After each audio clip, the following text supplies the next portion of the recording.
राज्य के मुख्यमंत्री ममता बनर्जी के सख्त आदेश के बावजूद रेत माफिया सीना ठोककर दामोदर और अजय नदी से रेत चोरी कर रहे हैं। शिल्पांचल के कुल्टी, हीरापुर, सलानपुर, जामू डढ़िया, बाराबनी, अंडाल थाना क्षेत्रों में पुलिस के नाक के नीचे से ट्रकों और ट्रैक्टरों में रेत की तस्करी की जा रही है। स्थानीयों का आरोप है कि पुलिस सब कुछ देखकर भी अनदेखा कर रही है।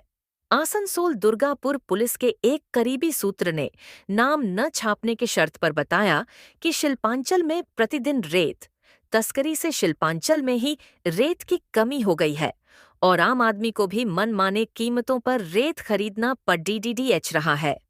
भाजपा विधायक डॉ अजय पोद्दार ने आरोप लगाया है कि यह काम सरकार की मदद से चल रहा है।